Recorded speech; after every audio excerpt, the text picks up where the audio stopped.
Hi, welcome to Bobby Bead, Learning the Basics. I'm James, and let's see what kind of fun we can have today. So what do we have here today? We have split rings. And split rings, what we want to remember is that it's just like having a keychain. So it's going to be one of those things where you're going to want to flip around and open up just like a keychain. Now these ones are very large, so could you just put your nail inside and open them up? Sure you could, but then try to use your free hand to get something on there. You're going to be wrestling around with it. So oftentimes what we do is we opt to have a different type of a tool, and one of the tools that we can use is basically a split ring holder or pliers rather.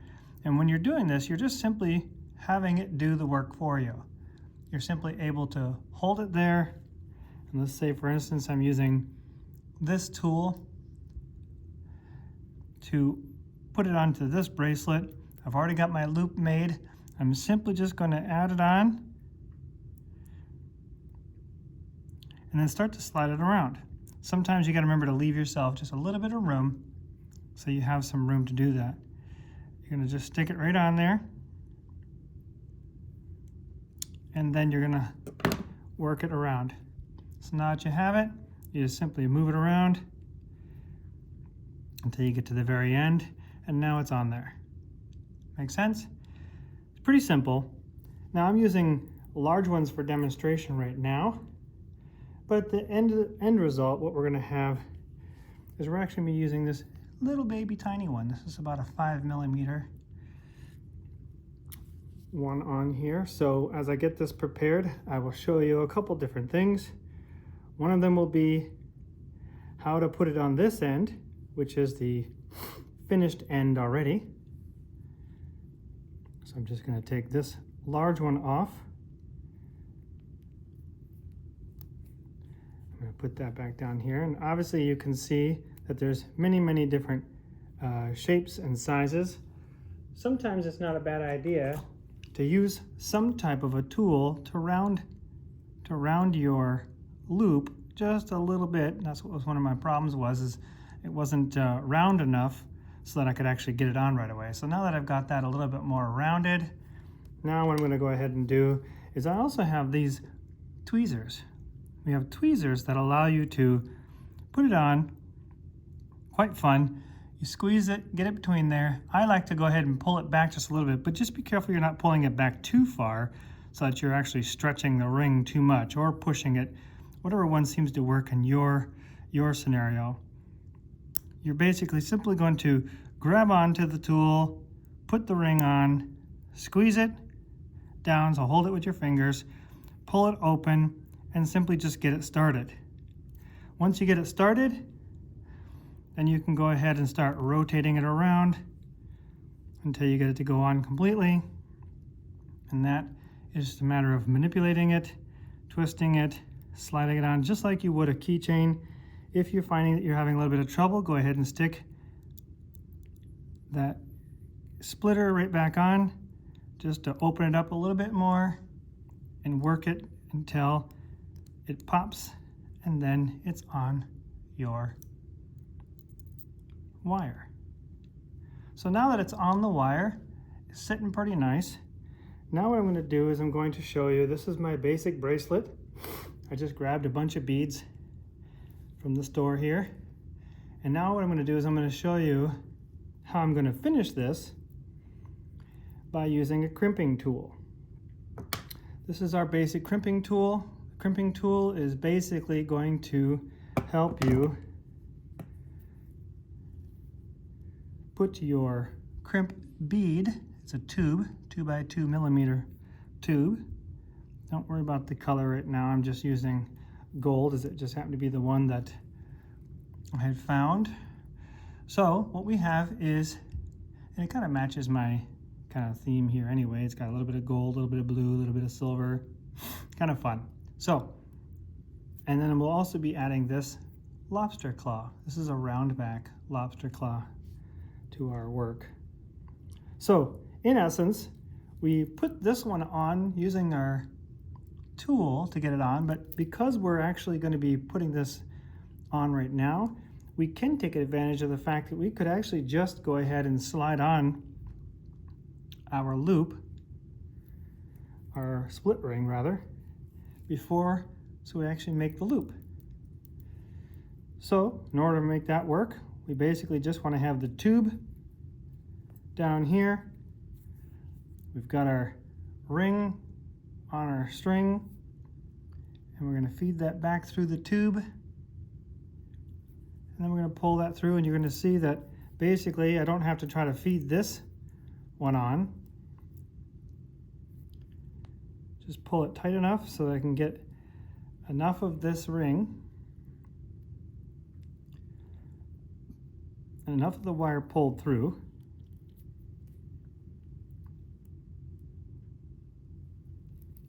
Nice and tight, but not too tight. You want to give it a little bit of space, because remember, as you're doing this, if you make it too tight, then as it tries to bend, then it'll be all wonky and look all weird.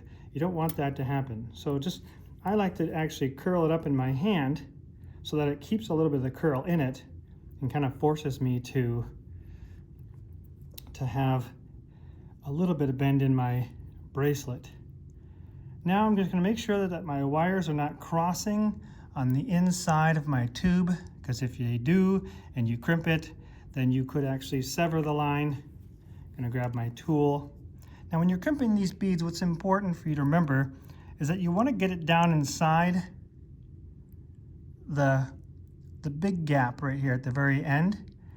And you want to try to make sure that the lines that you have are staying on each side of the tube. So sometimes you just have to find the right angle to make sure that you can see that my line is on each side. I'm going to grab my tool, and I'm simply going to crimp it. And you might not be able to see that on the camera right now at this particular moment, but we're really just trying to get that tube to separate, and I'll show you in a second once I get it started. There you go. So what I've done there is now you can see that my two wires are on each side of my tube. Then I'm going to turn it sideways, and I'm going to continue to crimp that bead in half. I'm going to pinch it down, so now I've got my tube, now it's bent over in half. Voila. I'm going to cut off this extra string, clipping that wire off.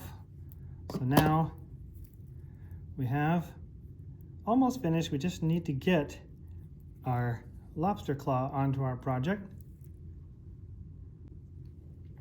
Now my preference is to use this big, huge plier for doing my split rings, mostly because on the very small split rings, sometimes the tweezers, you just don't have enough grip with them, in my opinion. When the jump ring is larger, it's really easy. You can even do it with your thumbnail. So I've opted just to mostly use my tool, the large one, because it works for both the large jump rings and it works for the small jump rings, and you'll see that in just a second. So I'm going to go ahead and find an area. I'm going to try to make sure that my loop is out of the way so that when I start to try to get my lobster claw on, I'm not undoing my loop of my project. Get your lobster claw ready. Start working it around. And I know it's going to be harder to see on the camera because I'm pushing it all around and doing what I need, but you can see that sometimes it just takes a little bit of time waiting for the camera to focus here. There you go. And you can see I got it started, and I'm just going to work it around. And using my pliers to make it come through. And now that I've got it to work through, now you can see, hopefully a lot of that was not blurry, But now I've got it on there, and now I can simply come around here, open up, put it through, and now I've got a finished bracelet with my jump ring. And now you can see I have now got a finished bracelet with my split rings. My split rings, so I've got my beads, I've got my bead wire, which we will do a whole entire series on bead wiring, and I've got my crimp tubes that are folded properly, a loop. I got my split rings on there, and I'm actually just using another split ring. Now you could vary that up a little bit. Maybe that's too small for you on one side, so there's nothing wrong with you adding, a larger split ring on one side and then having a small one for your lobster claw or whatever you're choosing to use, toggle. But this is your basic understanding and basic usage of your split ring. Thanks for joining us today, and we look forward to more videos, and we'll see you soon.